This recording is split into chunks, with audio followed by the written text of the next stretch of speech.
Alhamdulillahirrahmanirrahim. Bismillahirrahmanirrahim. Qul bi fadlillahi wa bi rahmatihi wa bi dzalika falyafrahu. Al-ayah Muhammad. Hadirin muhtaраmin, para masyayikh, para kiai yang saya takdimi, yang saya hormati, Ketua DPD Gerindra Jawa Timur Gus Anwar Sadat, insyaallah Ketua Komisi di DPR RI. Karena kalau beliau ketua komisi, insya Allah saya komisi 10%. Beserta para ketua DPD, Mas Adi, yang pengajiannya ini sebenarnya hanya modus untuk melangkahkan dangdutan yang lebih banyak.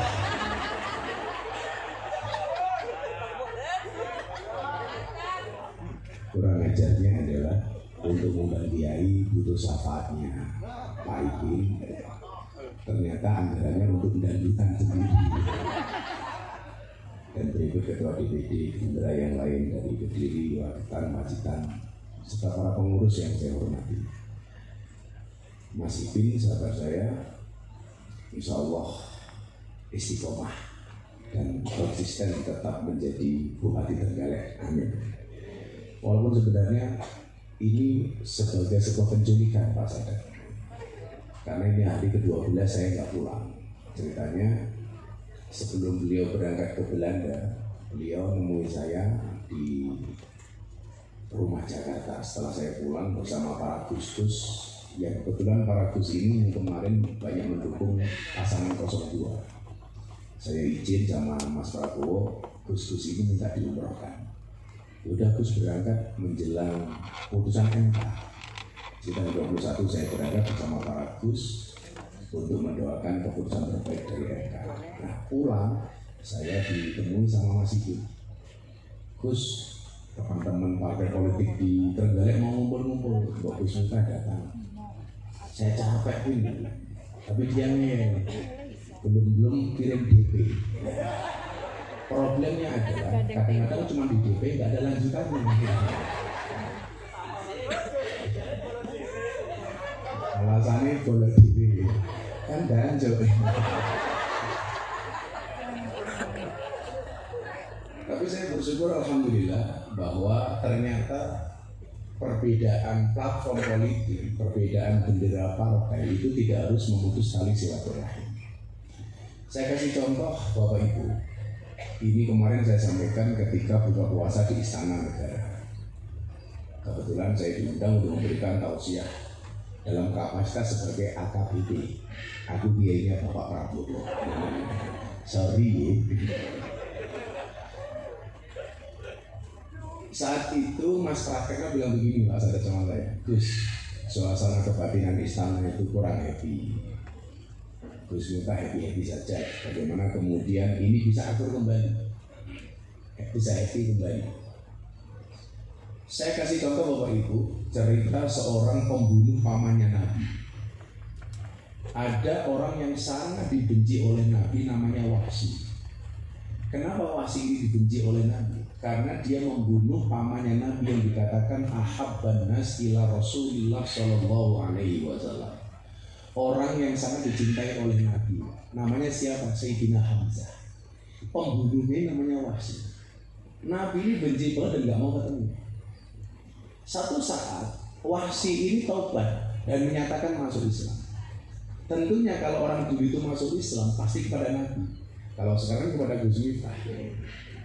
Makanya kenapa saya dikenal sebagai sosok yang banyak mengislamkan orang, walaupun di teman-teman sendiri saya sering dikafirkan. Saya sering dikafir-kafirkan, tapi ironinya saya sering mengislamkan orang kafir. Lebih dari 300 orang mungkin hari ini yang masuk Islam melalui saya. Nah, akhirnya si Wahsy ini mau nggak mau ketemu Nabi. Pertanyaannya, apakah Nabi menolak? Enggak.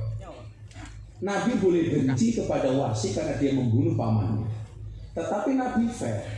Ini ada hidayah. Maka kenapa kemudian kalau kita baca ayat laqad kana lakum fi Rasulillah uswatun hasanah, itu lanjutannya apa? Liman kana yarjullah wal yaumal akhir. Ini ayat optimisme.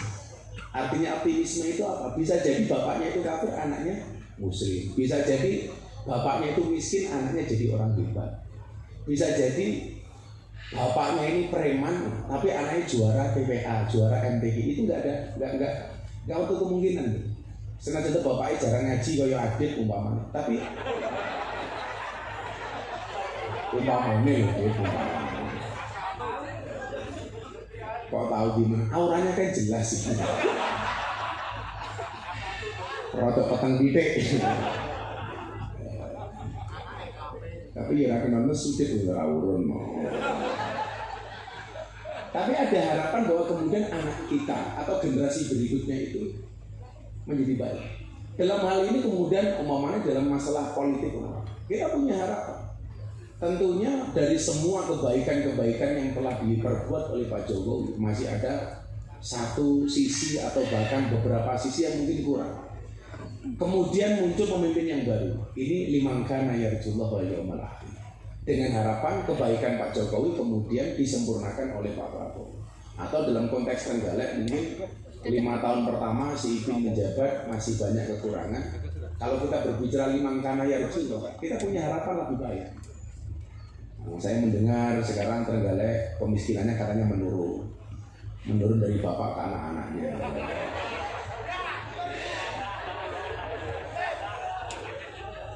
Lah ini menjadi PR kemudian liman kana yarjullah wal yaumal akhir. Saya ngomong mesti ini milih Hamis ya kita.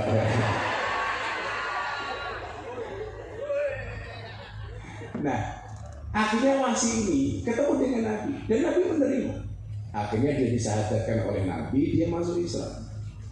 Tapi Nabi secara bahasariah itu nggak sanggup Pak kalau sering-sering ketemu sama si Wahsy. Maka Nabi mengatakan apa? Wahsy, Islam kamu diterima, tobat kamu diterima. Tapi tolong kamu jangan sering-sering ketemu sama saya. Dalam konteks ini Nabi Muhammad itu mengajarkan secara fair bagaimana bersikap dengan orang yang berbeda dengan kita. Maka dalam mahfudzah itu ada bahasa begini, wa ainur ridho an kulli aibin kalilatin wa ainus sukhti an kulli khairin tubdil masawiyah. Ini problemnya bangsa Indonesia. Setiap kali orang berbeda itu dianggap musuh. Padahal di dalam politik itu tidak ada teman abadi, tidak ada musuh abadi. Dalam konteks Nabi dengan Wahsy, saya bilang di Istana Negara, dalam konteks ini kita itu nggak boleh benci-benci banget dengan orang yang oposisi dengan kita. Bisa jadi orang yang oposisi dengan kita di masa lalu akan menjadi teman koalisi kita di masa depan, atau sebaliknya. Kan begitu pemahamannya. Tapi kita itu nggak boleh Pak benci-benci banget, makanya kemudian Ahbib Habibaka Khonam. Ya cintai orang dia biasa-biasa saja. Dalam konteks ini mau sebelum saya lanjutkan. Saya itu tertarik membantu Pak Prabowo itu kenapa? Saya itu kenal dengan Pak Prabowo tahun 2014. Semua kawan-kawan saya menghujat waktu itu. Ngapain membantu Pak Prabowo? Sampai kemudian Pak Prabowo waktu itu janji di daerah Keraton Jogja, beliau peluk saya, beliau bilang, Gus, saya jadi presiden, nggak jadi presiden, saya akan datang ke temannya Gus Miftah. Ternyata mekanisme orang-orang di sini Pak Prabowo waktu itu yang kemudian menghalangi Pak Prabowo datang ke pondok. Sampai kemudian saya ketemu kembali di acara forum silaturahim ketua umum partai politik. Saat itu komplit, ada Pak Jokowi, ada Pak Prabowo ketua umum Gerindra, ada ketua umum PAN Pak Zulkifli Hasan, ada ketua umum Golkar Pak Mardiono, Pak Erlangga Nanto. Kemudian ada P3 Pak Mardiono, dan waktu itu masih ada Caimin sebelum berusaha.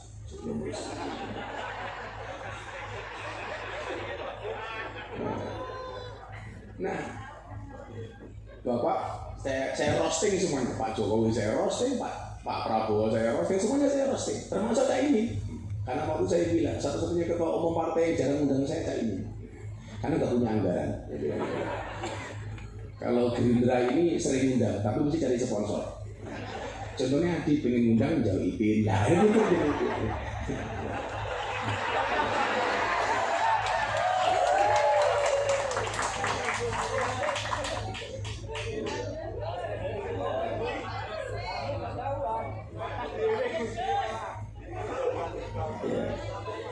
Kalau Pak Said itu kalau nggak ngasih saya masih ada dalil. Boros-boros santri Gus gitu. Makanya salah satu ketua partai yang bisa dalil itu ya cangkeme si saja gitu.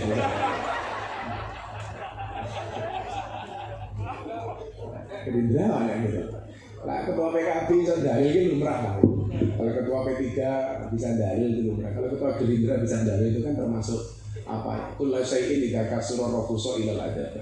Segala sesuatu kalau jumlahnya banyak pasti murah. Ketua partai itu banyak, tapi yang bisa dalil jarang. Siapa? Pak Sadar. Makanya larang.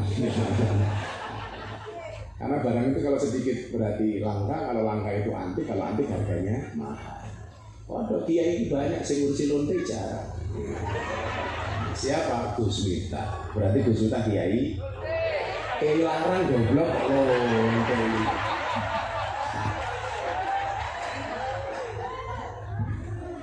Makanya cita-cita Pak Ipin yang belum terlaksana sama saya itu ngumpulnya seluruh pura di pesisir gitu. Untuk kita ceramai gitu. Tapi syaratnya satu Bin, Adi bojo melu. Coba meneng-meneng kayak lagi ngajengan ya. Bojo melu gitu.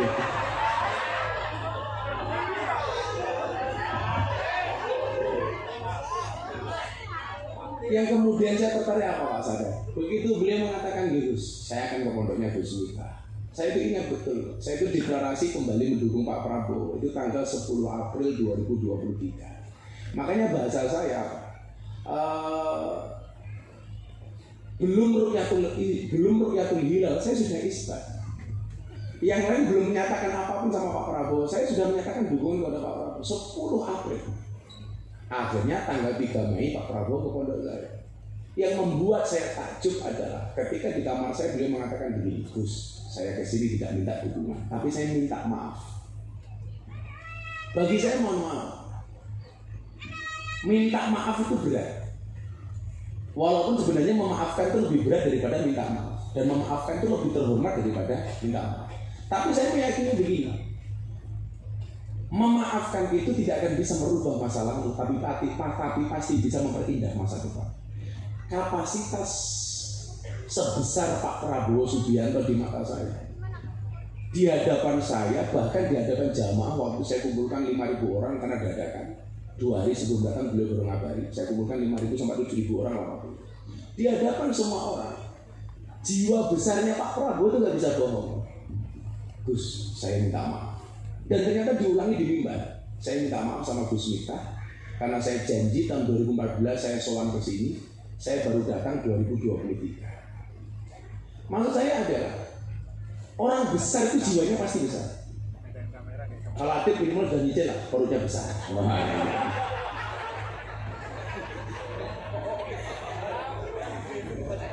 Iya, jangan gede-gede dia ketemu. Kalau lanang lah orangnya gede biasanya manungnya cilik gitu.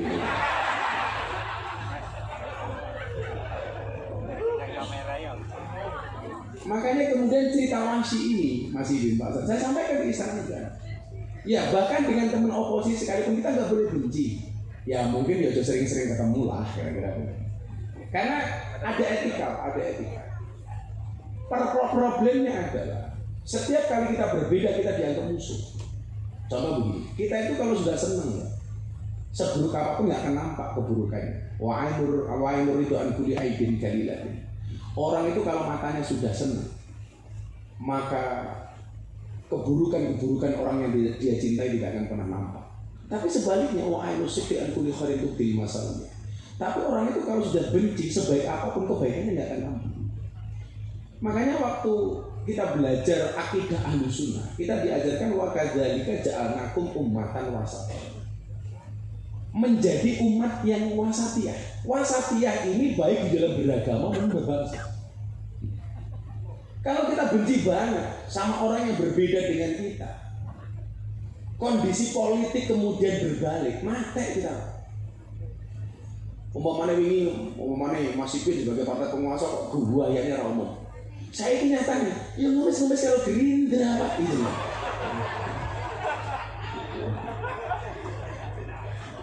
Betul lah itu. Nggak boleh kita benci itu nggak boleh. Ya orang ngemis sih dia mau minimal yang gue dan kita kagak mau orang yang bergala undang Gus Miftah. Kita nggak boleh. Maka baik di dalam beragama atau berbangsa kita punya gerakan namanya wasatiyah. Wasatiyah itu begini. Pinjam mic-nya.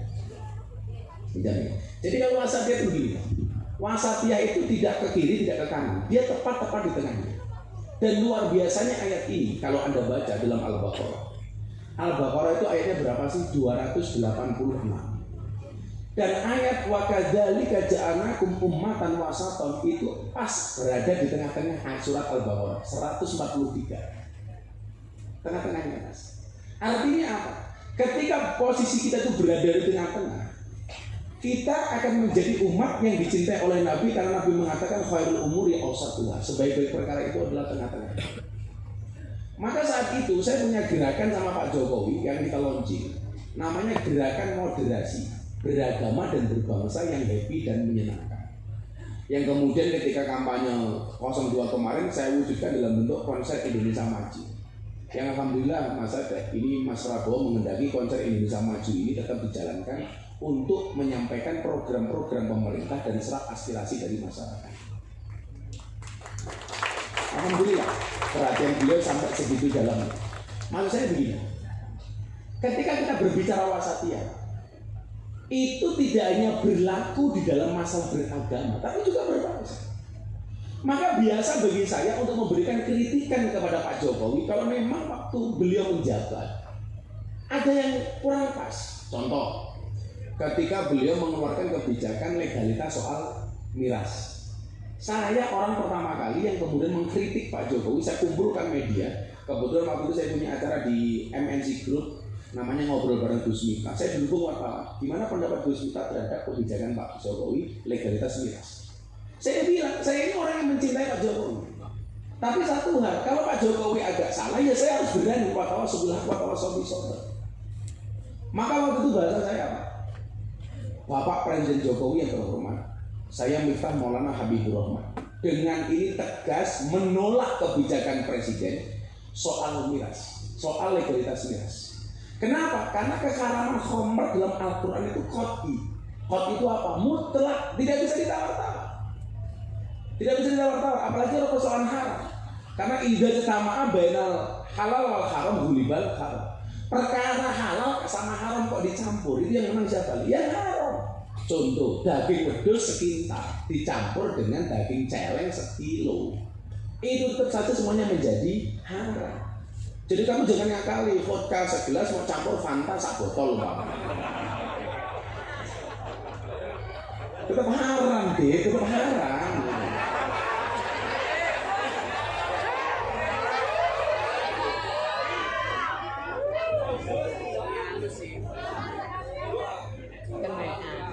Alasannya kok khilaf kok dibaleni. Jadi nggak bisa perkara halal sama haram dicampur, itu nggak bisa. Makanya dalam konteks itu sebelum saya lanjutkan, teman-teman politisi harus pintar-pintar gitu. Ini mana pemasukan pendapatan kita yang betul-betul halal, mana pendapatan kita yang berbau syubhat atau bahkan berbau haram. Ya kita nggak bisa, nggak hanya politisi, Pak. Mau semuanya lah, mau polisi, mau pejabat yang lain sama. Jadi kita harus pintar-pintar memisahkan mana yang betul-betul halal, mana yang ini agak bau syubhat, mana yang haram. Makanya saya itu kalau dapat endorse itu nggak pernah saya masuk ke kantong saya, itu nggak pernah. Saya kayak Ramadan itu pasti dapat endorse dari Pertamina untuk bikin acara, dari Pertamina, Telkom, macam-macam. Nggak pernah masuk saya, langsung ke rekeningnya. Jadi begini, kalau ngomong itu ya, saya sempat ngomong sama ibu. Bagaimana kemudian seorang Nabi Sulaiman bersikap dengan keuangan? Nabi Sulaiman itu ketika duduk di depan masjid bersama orang miskin, dia mengatakan apa? Miskinun yujalisu miskinan. Orang miskin duduk dengan orang miskin. Orang miskinnya protes, Anda itu raja, bujurnya saya. Setiap malam Nabi Sulaiman itu mendatangi istrinya 70 istri. Jajan. Oh, kuat Pak, kuat gitu. Jadi setiap pagi dia keramas. Ya kalau kelasnya adik ya NKTA lah, nafsu kuda tenaga ayam lah.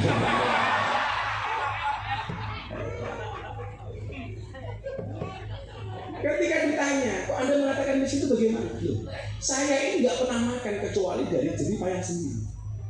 Makanya kenapa wa inna nabiyya wa Dawud alaihissalam karena yakulu wa yasru bi amaliyah. Maksud saya begini, Anda tuh politisi kalau bisa punya sampingan, tidak hanya mengandalkan gaji sebagai anggota DPR. tidak hanya mengandalkan kunjungan kerja. Ya kalau kemudian kita nyalon DPR sudah diwangi utang, begitu jadi DPR, Anda nggak punya sampingan yang lain, maka fokus pertama ya bagaimana balik utang. Caranya bagaimana? SK dimasukin bank sebagai jaminan. Makanya di Trenggalek ini hampir semua anggota DPR itu rata SK-nya di bank. Akhirnya gajinya habis untuk ngangsur bank. Bagaimana dia menghidupi dirinya ngenteni kunjungan kerja, cok gitu. Karena kunjungan kerja yang memerdasmu gitu.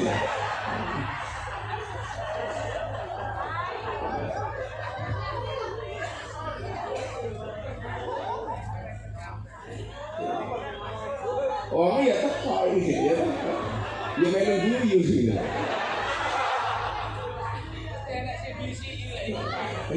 Saya nggak usah divisi Pak, bahwa saya itu berpengalaman di bidangnya Pak. Makanya saya bilang sama Ipin lah, mau gawe bupati Trenggalek iki enteng pimpin, aku gawe presiden wae iso kok. Lah. Ya makanya perlu dipisah. Makanya Nabi Sulaiman itu mohon maaf disuap sama ratu kaya cantik namanya Bilqis, dibawain ratusan kintal emas. Sampai kerajaannya Sulaiman diketawain. Bagaimana cara ngetawainnya si Sulaiman? Dia bikin gerobak untuk narik kuda yang terbuat dari emas. Balkis kaget Pak. Dia membungkus emas untuk kado Sulaiman supaya dia senang. Ternyata sama Sulaiman dinyek. Emas yang di kerajaan Sulaiman juga ada telepon macam-macam. Tapi sebaliknya, satu ketika Nabi Sulaiman itu pernah mendapatkan hadiah dari semut, sebutir gula. Kenapa semut ini berterima kasih kepada Sulaiman? Karena semut ini berterima kasih saat pasukan Sulaiman jalan, semutnya bisik-bisik sama pasukannya. Semut, semuanya minggir. Raja Sulaiman mau lewat, jangan sampai kita diinjak-injak oleh Nabi Sulaiman dan pasukannya. Nabi Sulaiman mendengar, akhirnya apa? Membelokkan pasukannya sehingga tidak injak-injak semut. Sehingga semut ini tahadus bil nikmah, idkhalus surur, berterima kasih kepada Nabi Sulaiman dengan cara memberikan sebutir gula. Sulaiman, saya ingin berterima kasih kepada Anda. Ini ada gula, tolong diterima. Diterima sama Nabi Sulaiman Pak. Satu butir nasi, semut datang dari bawah naik ke atas sampai perutnya diberi. Maka saya itu bilang sama istri, kok ada jamaahnya ya setelah ikhlas nyalami saya itu kan jarang banget salam tempel dari jamaah. Maka saya pengajian nggak pernah ada kota ini. Karena saya punya prinsip, saya mangan duit jamaah 10.000. Itu dosanya lebih gede daripada aku ngapusi Ipin 100 juta. Loh, iya Pak itu. Jamaah 10.000 itu sak mung-mungnya gitu. Nah Ipin yo rada enteng lah gitu. Senajan lagi mau dibebek lanjutan rong jelas aku ya paham lah gitu. Ya ora dilunasi otakku ning akhirat piye gitu. Ternyata diterima. Artinya apa? Usahamu di rumah umpamanya Pak Sadat sebagai ketua komisi besok amin. Umpamanya komisi 7 bidang energi. Wow, gitu loh. Kalau besok ketua komisi itu juga saya akan teriak wow. Kalau sekarang ya, weh, gitu ya. Aku nggak apa-apaan deh saya ini. Itu tetap saja harus punya usaha sambilan. Yang ini benar-benar kehalalannya tidak dilakukan. Momennya gawe angkringan, gawe warung klien. Ini nggak perlu, nggak bisa diabaikan. Nggak bisa diabaikan. Karena saya sendiri kenapa saya itu mendukung secara mutlak Pak Prabowo. Sampai orang mengatakan Gus, kalau saya bilang begini, Gus. Bila sampai Pak Prabowo kalah, awakmu mesti diberikan utama. Saya punya prinsip begini. Pemimpin itu yang paling ideal sudah selesai dengan dirinya sendiri baru jadi pemimpin. Kaya baru jadi pemimpin itu lebih baik daripada jadi pemimpin baru kaya. Dan kalau kategorinya itu ya mohon maaf Pak Prabowo itu sudah finish by himself. Sudah selesai dengan dirinya sendiri. Nabi Muhammad itu jadi pengusaha kaya raya usia 25 tahun menikah dengan mas kawin 20 ekor unta. Baru kemudian usia 40 tahun jadi khalifah jadi nabi. Idealnya seperti itu. Pak Prabowo sendiri sudah kaya jadi presiden, usahanya masih banyak. Artinya kita jadi anggota DPR itu hasil kunjungan kerjamu itu mau manfaatkan lah di warung lah buka pecel lele, orang mau buka room karaoke. Kunjungan kerja oleh sang lagi ngerom, ini nono anak menumangi pas-pasan cok itu ya.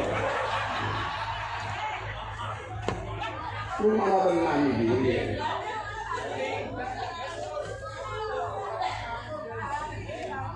Aku paham banget kalau kelakuanmu, saya paham gitu.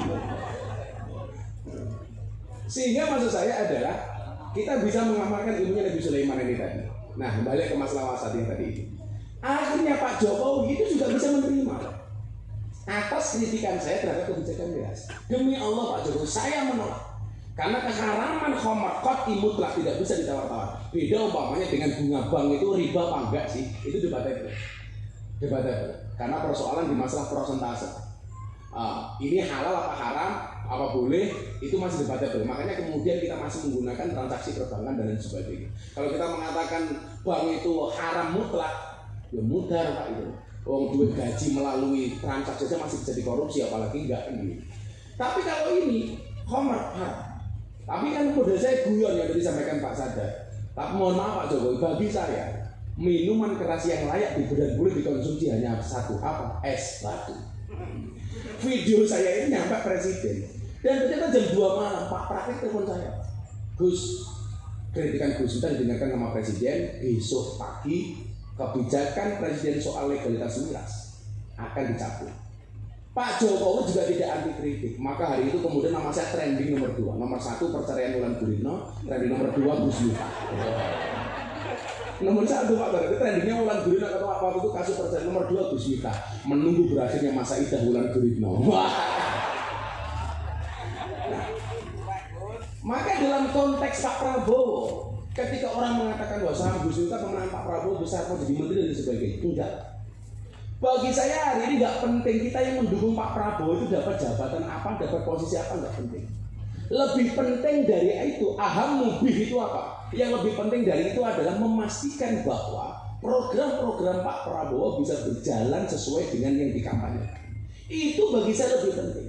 Makanya kemudian saya punya istilah wani milih, wani nagih. Di hadapan Pak Prabowo ketika ngabuburit buka puasa di hadapan partai politik PAN waktu itu, saya menyampaikan begini. Demi Allah Pak Prabowo, saya orang yang memilih Bapak, pintu surga bagi kami akan sangat terbuka manakala Bapak yang mendapatkan amanah atas pilihan kami menjalankan amanat sebagai presiden dengan sebaik-baiknya, membawa kemakmuran, keadilan untuk bangsa dan negara Indonesia. Tapi sebaliknya, kalau Bapak tidak menjadi presiden yang baik dan tidak amanah, maka pintu neraka bagi kami juga sangat terbuka. Karena saya mohon maaf, ditanya sama orang, Gus pengen jadi menteri? Enggak. Pak Prabowo itu ngomong soal menteri agama dengan saya Pak, jauh hari sebelum terpilih. Saya mengatakan, Mas, saya nggak butuh jadi menteri agama.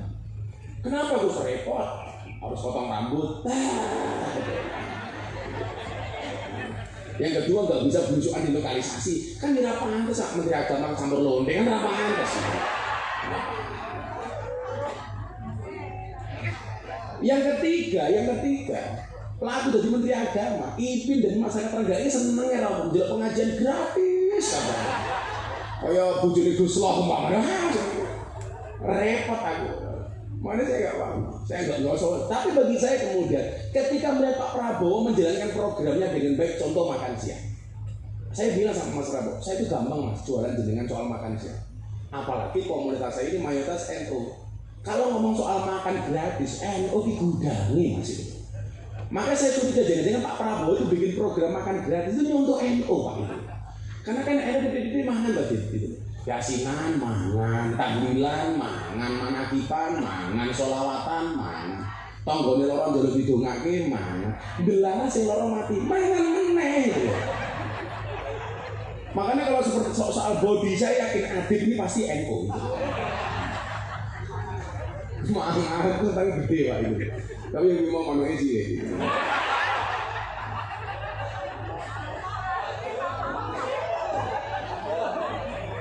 Saya berkewajiban kemudian mencarikan dalil yang memang benar bahwa program Pak Prabowo ini benar. Contoh soal makan siang gratis, Mas. Di Ambalan saya sampaikan. Kenapa saya mendukung program ini? Satu ketika Nabi Ibrahim dan Nabi Ismail itu kan merenovasi Ka'bah. Begitu jadi Allah itu datang mengatakan begini, ya Ibrahim, wahai kekasihku Ibrahim, luqmatan fi batni ja'i, satu suap nasi yang kamu berikan kepada mereka yang kelaparan, pada mereka yang perutnya lapar. Ini jadi programnya Trenggalek. Memberikan makan sesuap nasi kepada mereka yang perutnya kelaparan. Apa kata Allah? Itu khairun indi. Lebih baik bagiku kata Allah min bina'il Ka'bah daripada sekedar membangun Ka'bah. Pak Prabowo kaget. Loh, berarti nganu ya Gus? Memberikan makan siang apalagi pada mereka yang kelaparan itu pahalanya besar. Bukan besar lagi, Pak. Renovasi Ka'bah loh, kalah besarnya pahalanya dibandingkan bagaimana kemudian ketika kita melihat orang kelaparan kita berikan makan. Makanya partai politik itu platform pertamanya satu, jangan sampai melihat rakyatnya kelaparan. Maka hari ini saya mengkritik terutama di Jawa Timur, membangun masjid megah-megah, ngemis uang di jalan untuk membangun menara masjid yang gagah dan mewah. Untuk apa arti menara masjid itu mewah dan gagah sementara melihat orang lain kelaparan kita diam? Makanya zaman Nabi menara itu fungsinya apa? Untuk melihat orang sekitar masjid yang kelaparan, untuk diberikan makan. Hari ini kita berlomba-lomba membangun fisiknya masjid, tapi lupa dengan kesejahteraan jamaah. Ini nggak boleh. Maka platformnya partai itu apa? Wallahu fi aunil abdi maka al abdu fi auni abdi. Demi Allah, Allah akan menolong hambanya manakala sang hamba mau menolong saudaranya. Ini menjadi ruhnya partai. Sehingga partai kita masing-masing, apapun partai hari ini yang ada, dengan ruh menolong ini, bukannya kemudian kita diingatkan dengan satu hadis, ahabbun nas ilallah anfa'uhum linnas. Manusia yang paling dicintai oleh Allah itu yang paling bermanfaat. Kemudian dilanjutkan wa ahabbul a'mali ilallah sururun tudkhiluhu ala muslim taksifu anhu kurbatan au taqdi anhu dainan au tatrudu anhu ju'an. Amal yang paling dicintai oleh Allah itu adalah membuat bahagia orang lain. Makanya Anda ketemu saya harus bahagia.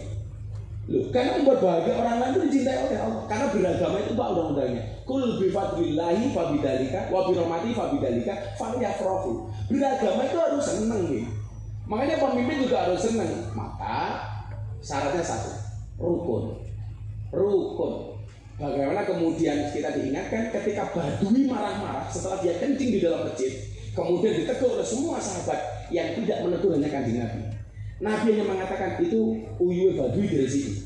Begitu bersih, Nabi justru tersinggung dengan doanya Badui. Kenapa? Karena selesai dia dibersihkan air kencingnya, Baduinya berdoa begini, Allahumma arhamni wa Muhammadan wala tarham ma'ana ahadan. Allah, berikanlah rahmatmu hanya kepadaku dan hanya kepada Muhammad saja. Yang lain gak usah kamu kasih rahmatmu ya Allah. Nabi Muhammad malah tersinggung, Pak. Nabi mengatakan apa? Laqad tahajjar tawasian. Kalau caranya seperti ini, kamu itu mempersempit rahmatnya Allah. Kita itu jangan egois mentang-mentang orang Gerindra, mentang-mentang orang PD, mentang-mentang orang PKB. Seolah-olah rahmatnya Allah itu hanya untuk orang Gerindra. Mereka Gerindra hari ini menang, PD nggak usah lah. Gitu.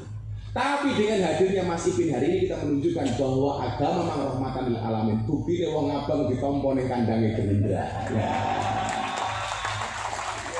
Kita nggak boleh egois, Pak, seolah-olah yang berhak mendapatkan rahmatnya Allah itu NU toh, Muhammadiyah orang. Kita harus walatar hama anak ahadan, itu nggak boleh. Ini rahmat harus untuk semuanya. Maka mudah-mudahan dengan pertemuan sore hari ini, kebetulan saya itu berpuasa, puasa Daud. Saya tadinya berencana mengakhiri puasa Daud saya di 2024, karena saya puasa Daud dari tahun 2016, sudah 8 tahun. Tapi kemudian saya berjanji, saya akan tetap puasa Daud untuk mengawal pemerintahan Prabowo Gibran. Karena saya meyakini sumbangsih masing-masing orang itu beda-beda. Saya sangat berharap banyak Pak Sadat besok di DPR ini memberikan sumbangsih sesuai dengan kemampuannya.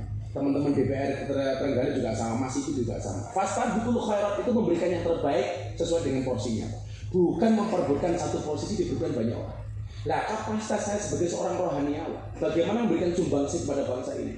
Bangsa ini butuh ditirakati, ya. Butuh diposoni, Pak Sadat. Wow, saya bilang sama saudara Mas, aku kira pakai jabatan apapun saya ikhlas. Saya nggak butuh. Tapi bagaimana kemudian sesuai dengan janji Pak Prabowo sama saya, Gus, saya itu pengen jadi presiden, alasannya apa? Saya pengen mengembalikan hak-hak rakyat Indonesia. Saya pengen membalikan rakyat Indonesia mendapatkan haknya. Sehingga apa? Rakyat Indonesia bisa kembali tersenyum. Dan demi Allah, Gus, kalau rakyat Indonesia sudah mendapatkan haknya dan mereka sudah kembali tersenyum, maka saya pengen mati dalam keadaan tersenyum. Itu Prabowo Subianto. Saya merinding Pak kalau ngomong ini. Makanya Mas Sadat, demi Allah, saya akan melanjutkan Daud saya untuk nirakati bangsa ini. Karena saya meyakini Bangsa ini bisa besar salah satunya adalah karena tirakatnya para pendahulu. Kowe tak tirakati, mila aja nganti kowe korupsi iki. Ajar tenan kowe. Kowe nyangoni aku nganggo sumber liyane ngono lho. Tujuan panci ini kan arah apa? Bocah-bocah sangatnya apa? Nah, kowe tanggungannya adib. Itu sebagai dam sebelum dangdutan nanti makan. Gitu. Mungkin demikian Bapak-Bapak yang saya muliakan.